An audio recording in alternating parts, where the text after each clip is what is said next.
Lo ocurrido en la Universidad Iberoamericana la semana pasada debiera ser una alerta para los grupos gobernantes y para nosotros ciudadanos de este país. El enojo, el hartazgo se está manifestando. Lo ocurrido con Enrique Peña Nieto es la prueba de ello.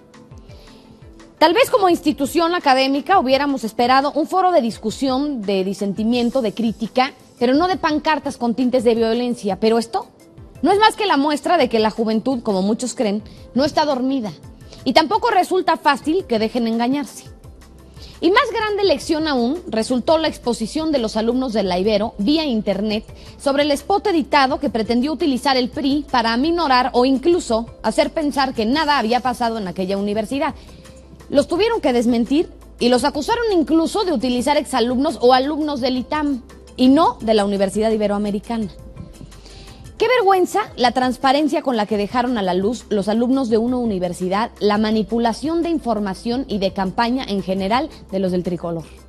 Con todo esto pareciera que se alza la corriente antipriista, en donde la preferencia partidista deja de importar, para unirse a fin de no permitir el regreso del PRI a Los Pinos.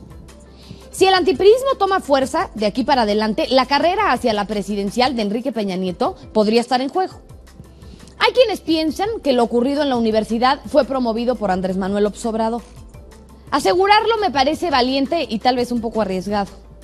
Esto sería atentar contra la propia libertad de los alumnos, pero lo que hay que rescatar es la forma en cómo el equipo del candidato del PRI se evidenció en el intento de controlar los daños.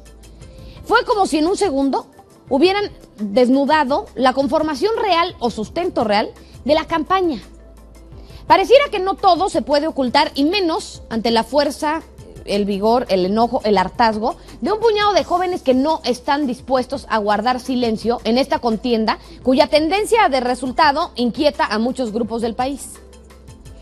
Qué grave encontrar lo que están dispuestos a hacer, manipular y mentir, porque no existen otras palabras, con tal de evitar enfrentar la crítica, las posturas en contra.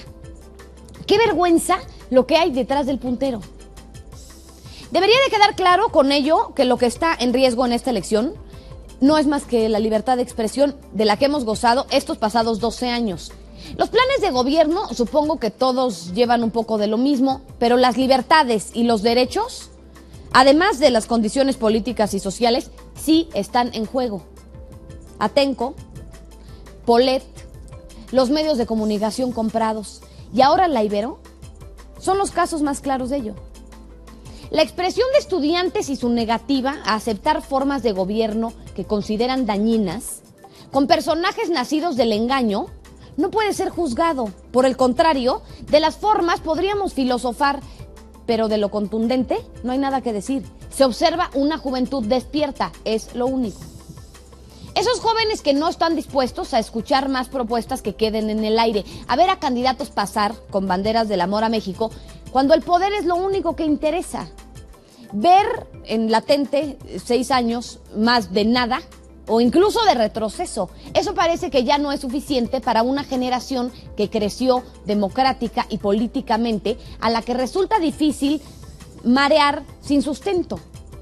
La expresión es algo que apenas disfrutan y no están dispuestos a perder con manipulaciones del tipo de videos editados o incluso amenazas. Esas prácticas tan comunes del PRI. Finalmente, ante el video realizado por más de 100 estudiantes de la Ibero, que con credenciales se presentaban como participantes de la protesta para demostrar que no eran acarreados, no quedó otra opción para el equipo de campaña, después de su intento de manipulación, que afrontar lo que había pasado, lanzando un spot donde el candidato afirma que gobernará para los jóvenes que no comparten sus ideas. Muchos colegas periodistas lo aplaudieron. A mí, sinceramente, me parece una estrategia mercadológica más. Patadas de ahogado para liberarse de la etiqueta de mentirosos y manipuladores con la que habían quedado. Y su último intento de rescate a tan lamentable episodio no es ningún acierto y más bien debería enfurecer tanto sí mismo.